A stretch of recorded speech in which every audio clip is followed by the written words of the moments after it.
మొదటి నుంచి కొన్ని మాటలు ధ్యానం చేసుకుందాము. అపోస్తుడైన పౌలు గారు రోమిలకు రాసిన పత్రిక 5వ అధ్యాయము మొదటి నుంచి కొన్ని మాటలు ధ్యానం చేసుకుందాం. కాబట్టి విశ్వాస మూలమున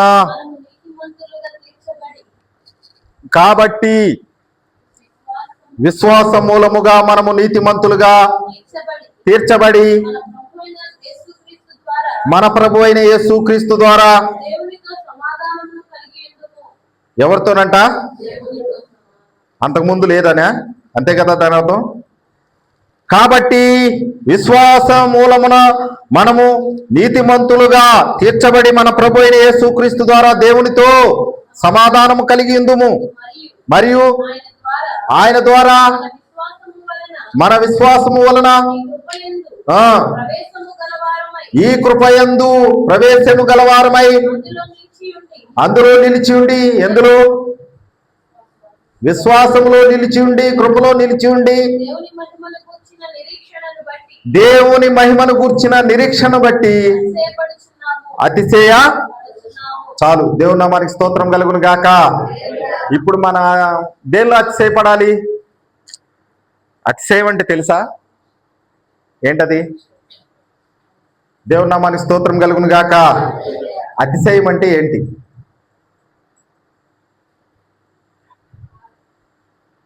పది మంది కొడుకులు ఉన్నారని అతిశయపడుతున్నావా? 10 ఎకరాల భూమి ఉందని అతిశయపడుతున్నావా? 10 బిల్డింగ్లు ఉన్నాయని అతిశయపడుతున్నావా? బాగా బలవంతుడిని అతిశయపడుతున్నావా? అందగాడిని అతిశయపడుతున్నావా? మంచి గవర్నమెంట్ ఉద్యోగం ఉందని అతిశయపడుతున్నావా? దేన్ని చూసి అతిశయపడుతున్నావు? అతిశయం అంటే అది. నీకు నువ్వే అతిశయపడుతున్నావా? దేవుని గురించి అతిశయపడుతున్నావా? ఆనందపడుతున్నావా? దేవుని నామానికి స్తోత్రం కలుగును గాక. ఫిలిప్పీ పత్రికలు అంటాడు, ప్రభువునందు ఆనందించుడే అన్నాడు. ఎల్లప్పుడూ మరలా చెప్తున్నాను, ప్రభువునందు తప్పితే దేన్ని అందు మీరు ఆనందించు. ఇప్పుడు దేనిలో అతిశయపడాలి?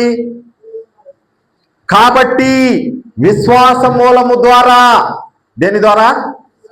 విశ్వాస మూలము ద్వారా నీతిమంతులుగా తీర్చబడిన దానిని బట్టి మన ప్రభు అయిన యేసుక్రీస్తు ద్వారా మనము దేవునికి సమాధానపరచబడ్డాం. దేవుని నామానికి స్తోత్రం కలుగును గాక.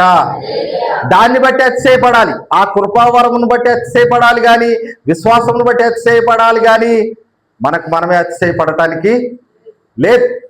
మనకు మనమే అతిశయపడి గర్వం పడి హెచ్చించుకున్నామనుకో, దేవునికి మహిమ రాదు, వెళ్ళదు. దేవుని నామానికి స్తోత్రం కలుగును గాక.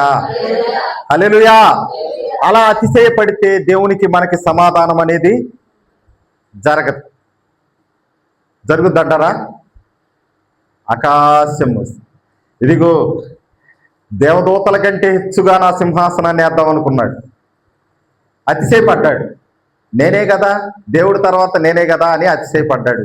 ఎక్కడ పడదోయబడ్డాడు? దేవునికి ఇవ్వాల్సిన స్థానం దేవునికి ఇచ్చేయాలి. ఎందుకంటే సమస్త ఘనత మహిమ ప్రభావాలు ఆయనకే చెల్లాలి. మనం ఆయన చేతుల నుంచి చేయబడి సృజించబడిన వారం కానీ మన ద్వారా ఆయన చేయబడిన ఆయన కాదాయన. ఎవరు వసింప సఖ్యము గాని ఆలోచన కందని ఈ తేజస్సులో వసించు దేవుడై ఉన్నాడు ఆయన. దేవుని నామానికి స్తోత్రం కలుగును గాక. అమరత్వంలో ఉన్న ఆయన.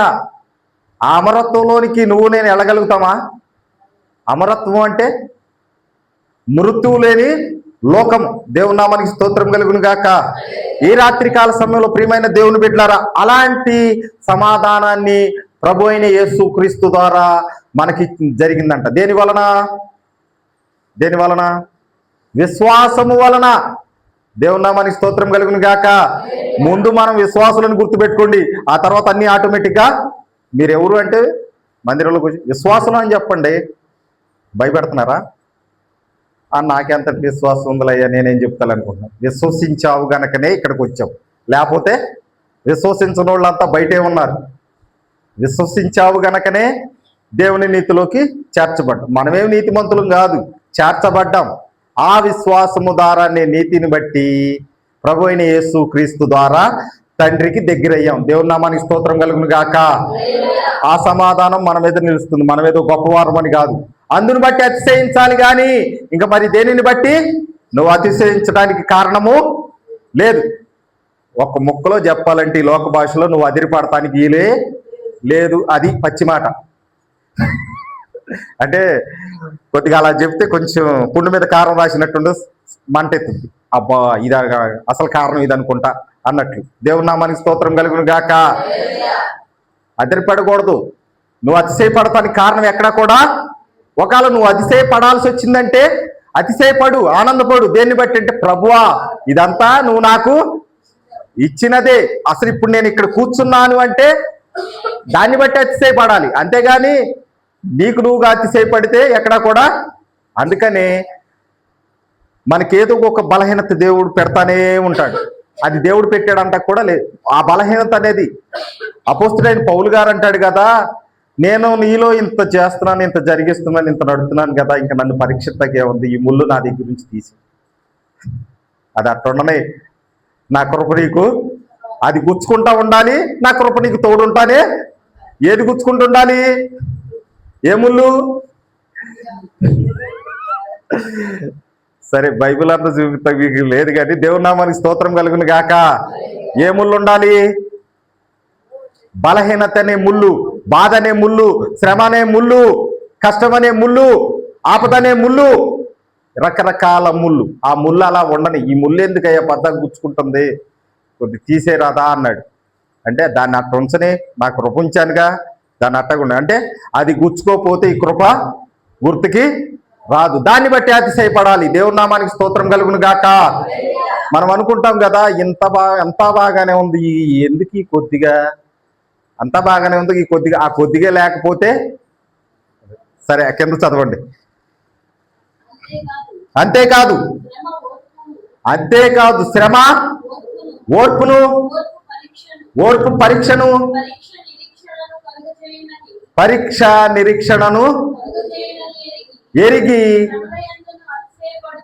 శ్రమలయందు అతిశయ పడుదుము. ఎందుకనగా ఈ నిరీక్షణ సిగ్గు పరచనివ్వదు. దేవుని నామానికి స్తోత్రం కలుగును గాక. దేవుని బిడ్డలు, విశ్వాసులు ఏం కలిగి ఉండాలంటే నిరీక్షణ కలిగి ఉండాలి. ఏం కలిగి ఉండాలి? ఇంతకీ నిరీక్షణ అంటే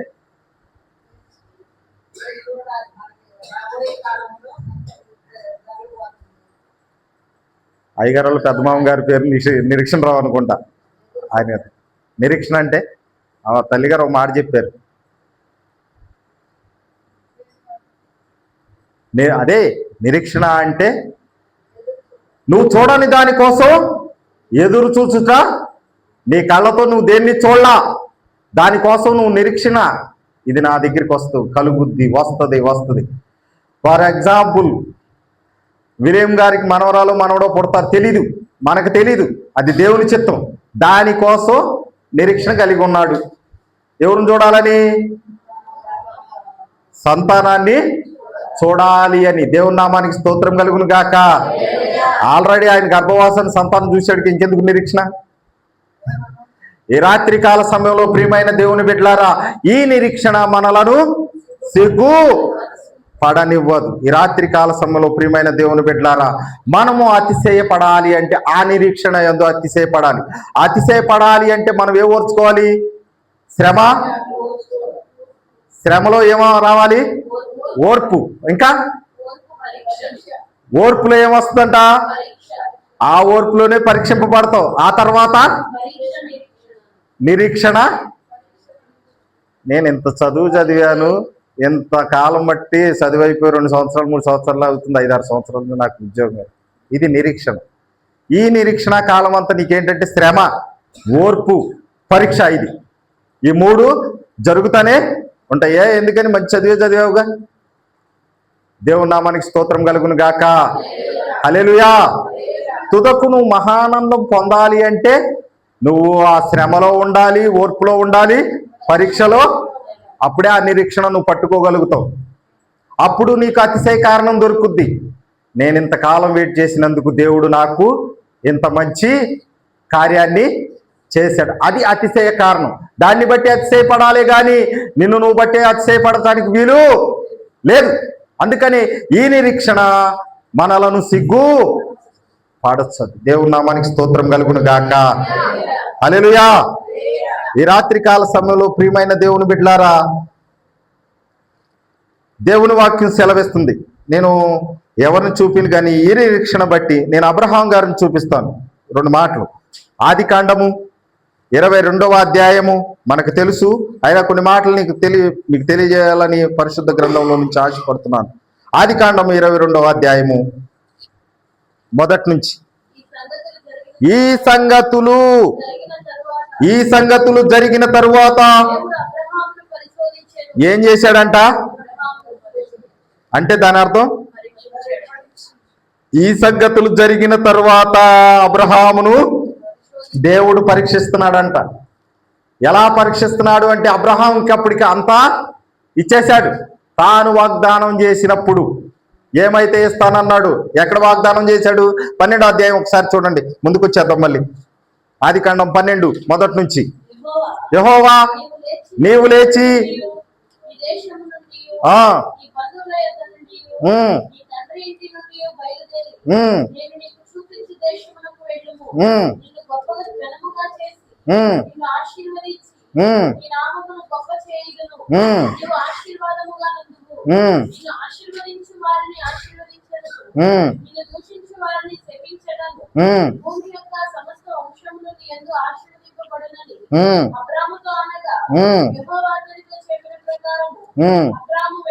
దేవుడి నామానికి స్తోత్రం కలుగును గాక.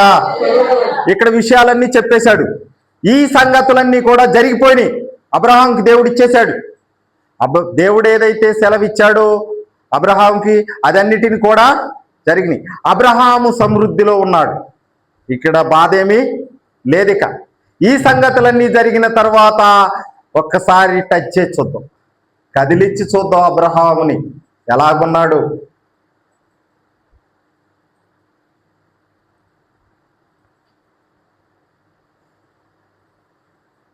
లవ్లీకి మంచి జాబ్ ఉద్యోగం ఇచ్చేసా. కొన్నాళ్ళు అయిన తర్వాత లవ్లీ ఎలా ఉందో అని అసలు ఊరికే టచ్ చేసి చూద్దాం. అది ఎలాంటి టచ్ అంటే మంచి ఉద్యోగం, మంచి జీతం వస్తున్నప్పుడు 4 రోజులు నువ్వు ఆగిపోమ్మా అని ఆఫీసు నుంచి వచ్చిందనుకో, సడన్గా ఏమైంది? కడుపులో ఆందోళన, భయము మొదలైపోద్ది. ఆ మొదలైపోయినప్పుడు ఎవరు గుర్తొస్తారు? ఇప్పుడు దాకా ఏం పర్వాలేదు, మా అమ్మ నాన్న నా దగ్గరే ఉన్నారు, మా అక్క చెల్లెళ్ళందరూ బంధుమిత్రులు అంతా నా దగ్గరే ఉన్నారు, అన్నీ మంచి కారు ఉంది, ఉద్యోగం ఉంది, అబ్బో పర్లేదు అనుకున్న టైంలో అట్ట అయిపోతే ఎవరు గుర్తొస్తాడు? దేవుని నామానికి స్తోత్రం కలుగును గాక. అంటే అప్పుడు దాకా గుర్తులేదనా? గుర్తుంది కానీ అది అంతరంగంలో నుంచి రావాలి. నా ప్రాణమా యెహోవాను సన్నుతించుము, నా అంతరంగంలో ఉన్న పైన కాదు నాన్న, అంతరంగంలో నుంచి స్తుతించటం కోసం, అంతరంగంలో నుంచి దేవుణ్ణి మహిమపరచడం కోసం ఒక్కసారి అలా అబ్రహాం గారికి అన్ని ఇచ్చి ఈ సంగతులన్నీ జరిగిన తర్వాత దేవుడు అబ్రహామును పరిశోధించాలని, పరీక్షించాలని చిన్న శ్రమ. చదవమ్మా. ఎట్లనగా ఆయన అబ్రహామా అని పిలువగా అతడు చిత్తము ప్రభువా నేను అనగా తీసుకొని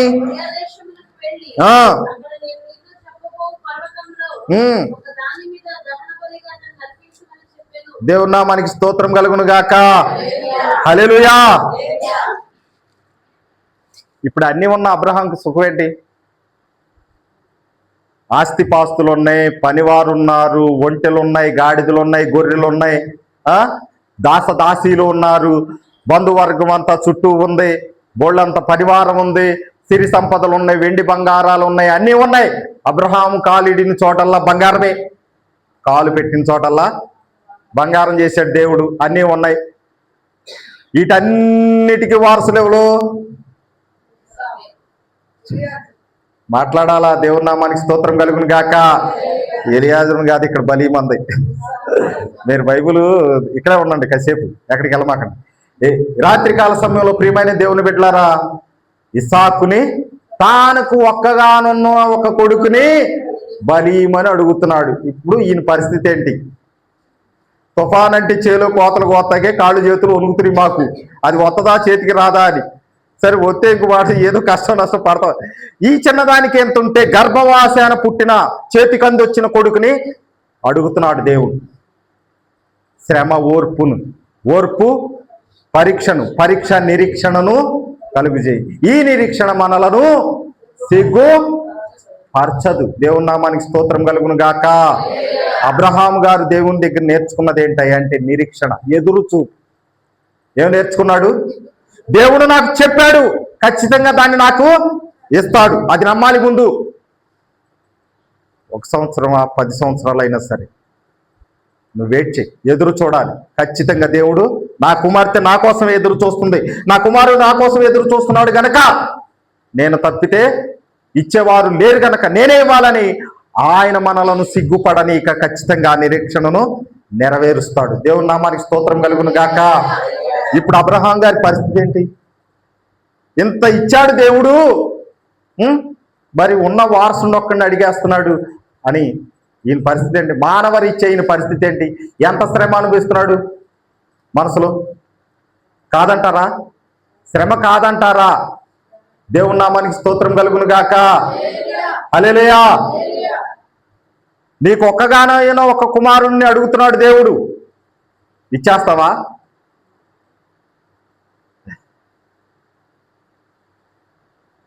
ఏమి ఇయ్యాలయ్యా? నువ్వు చేసిన ఉపకారములకి ఏమి ఇవ్వగలను? వీళ్ళ పోటీలనా? వేలాది నదులంతా విస్తారా నా జ్యేష్ఠ, ఏదిస్తే నీ రుణం తీరుద్ది అన్నాడు ఆయన. దేవుని నామానికి స్తోత్రం కలుగును గాక. ఇంత ధైర్యంగా దావీదు గారు ఆ ప్రార్థన ఎందుకు చేశాడు తెలుసా? మా తాతగారు ఇచ్చేసాడు ఆల్రెడీ. కుమారుని అడిగితే, జ్యేష్ఠ కుమారుని అడిగితే ఇచ్చేశాడు ఆయన. ఇంకా అంతకన్నా నన్ను ఎక్కువేమి అడగడు గనక నేనేమిచ్చి నీ రుణము, నువ్వు చేసిన ఉపకారములకు ఏమిచ్చి నీ రుణం నేను తీర్చుకోగలను అంటున్నాడు. దేవుని నామానికి స్తోత్రం కలుగును గాక. వాళ్ళంతా ఈ పరీక్ష నెగ్గారు గనకనే ఆ నిరీక్షణను అందిపుచ్చుకోగలిగారు. ఈ రాత్రి కాల సమయంలో ప్రియమైన దేవుని బిడ్డలారా, మనిషి రీత్యా భయం. ఎంత భయం అంటే, భయము చెందకు భక్తుడా ఈ లోకపు ఛాయాలు చూచినప్పుడు. ఏం చేస్తాం మనం? ఊరికే ఆ భయం అనే ఛాయ మన కళ్ళ ముందు ఎదిరినప్పుడు ఆటోమేటిక్గా భయం అనేది వచ్చేస్తుంది. ఆ ఛాయ కనపడంగానే, శ్రమ అనే ఛాయ కనపడంగానే భయం అనేది. నేను కూడా చెబుతున్నానని నేనేం పెద్ద ధైర్యవంతుడు బలవంతుడు కాదు, నేను కూడా అందులో వాడిని. దేవుని నామానికి స్తోత్రం కలుగును గాక. ఆయనను మనకు ఒక నిరీక్షణ ఉంది. ఏ నిరీక్షణ అంటే, విశ్వాస మూలమైన నీతిని బట్టి ప్రభు అయిన యేసుక్రీస్తు వారు తండ్రి అయిన దేవునికి మనల్ని దగ్గర చేసి సమాధానపరిచాడు. ఆ నిరీక్షణ మనలను సిగ్గు పరచదు. దేవుని నామానికి స్తోత్రం కలుగును గాక. హల్లెలూయా. ఈ రాత్రి కాల సమయంలో ప్రియమైన దేవుని బిడ్డలారా, ఇదిగో అబ్రహామును అడిగిన తోడనే అబ్రహాం గారిని నేను ప్రభు అన్నాడా? మరేమన్నాడు? కుమారుని వెంట పెట్టుకొని ఆ పర్వతాలకి వెళ్ళిపోయాడు. వెళ్ళిపోయిన తరువాత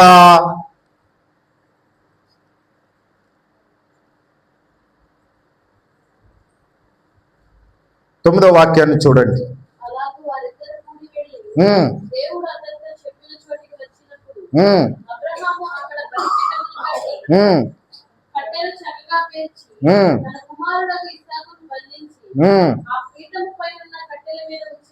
దేవుని నామానికి స్తోత్రం కలుగును గాక. ఈ రాత్రి కాల సమయంలో ప్రియమైన దేవుని బిడ్డలారా, ఈడొచ్చిన కుర్రాడు, పెళ్లిడికి వచ్చిన కుమారుడు ఈ మధ్యలో ఒక మాట అడిగేశాడు తండ్రిని. అయ్యా నాన్నగారు, మరి కట్టెలు ఉన్నాయి, అగ్గి ఉంది, బలియటానికి బలి పశు ఏది, గొర్రె పిల్ల ఏదంటే దేవుడు చూసుకుంటాడని నిన్ను ఎత్తున్నానని చెప్పలా. దేవుని నామానికి స్తోత్రం కలుగును గాక. ఇంత శ్రమలో కూడా, ఇంత పరీక్షలో కూడా నిరీక్షణ కోసమే చూస్తున్నాడు కానీ నాకింత చేసిన దేవుడు నా కుమారుణ్ణి తీసుకుంటాడా, తీసుకోడుగా అని నిరీక్షణలో ఉన్నాడే కానీ ఎక్కడ కూడా అధైర్య. కొడుకు అడుగుతున్నప్పుడు ఆ గుండె పగిలిపోయి ఉంటుంది. మానవ రీత్యా సహజంగా ఆ గుండె బద్దలైపోయి ఉంటది. దేవుని నామానికి స్తోత్రం కలుగును గాక. అరే కొడుకునే బలిస్తానికి తీసుకెళ్తా, ఆ కొడుకే అడుగుతున్నాడు బలి పశువు ఏది నానా అని అడుగుతుంటే ఆ గుండె బద్దలైపోయి ఉంటది. అందుకని అపోస్తుడైన పౌలు గారు ఈ లేఖనాన్ని ఎత్తిపట్టి రాసి ఉంటాడు అనుకుంటున్నాను నేను. శ్రమ ఓర్పును, ఓర్పు పరీక్షను, పరీక్ష నిరీక్షణ కలిగజేస్తుంది. ఈ రాత్రి కాల సమయంలో ప్రియమైన దేవుని బిడ్డలారా, తీసుకొచ్చి అదిగో కాళ్ళు చేతులు కట్టి కళ్ళకు గంతలు కట్టి ఆ పేర్చిన బలిపీఠం మీద కొడుకుని పడుకోబెట్టి ఇక బలియటానికి సిద్ధపడిపోయాడు. దేవుని నామానికి స్తోత్రం కలుగును గాక. ఎంతటి పరీక్షకు నిలబడ్డాడు అబ్రహాం గారంటే విశ్వాసులకు తండ్రి అగునంతగా ఆ పరీక్షలో నిలబడిపోయాడు. దేవుని నామానికి స్తోత్రం కలుగును గాక. ఈ రాత్రి కాల సమయంలో ప్రియమైన దేవుని బిడ్డలారా, మనం ఏం చేసామని అతిశయపడుతున్నాం? ఏం చేసామండి మనము? దేవుని పరీక్షలో ఏమన్నా ఉన్నావా? ఆ శ్రమలో ఉన్నామా? ఓర్పులో ఉన్నామా? ఆ నిరీక్షణలో ఉన్నామా? ఏం చేసామని అతిశయపడాలి మనం, అదిరిపడాలి? ఏమి చేయలే మనం.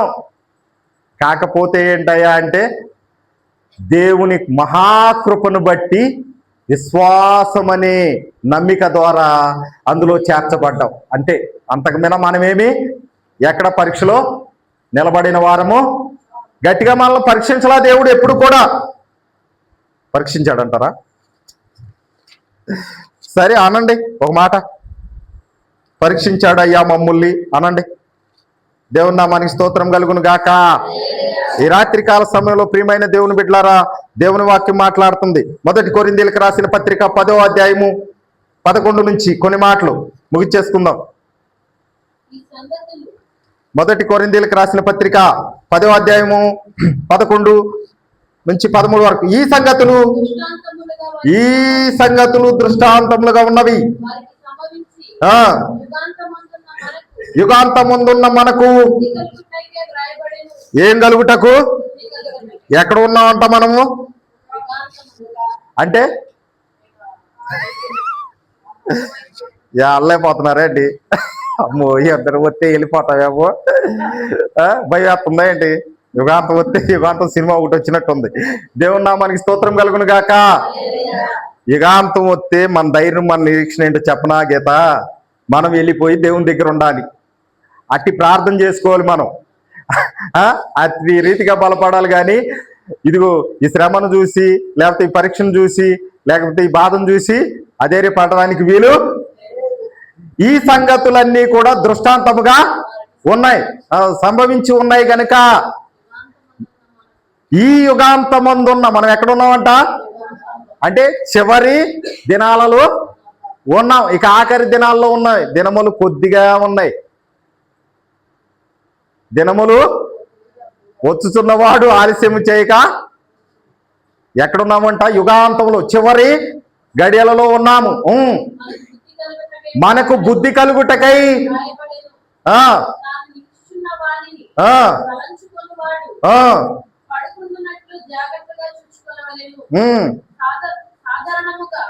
తాను నిలుచుచున్నానని తలంచుకొనివాడు, నాకేం పర్లేదులే బాగానే ఉన్నానని తలంచుకొనివాడు పడకుండా జాగ్రత్తగా ఏం చేయాలంట?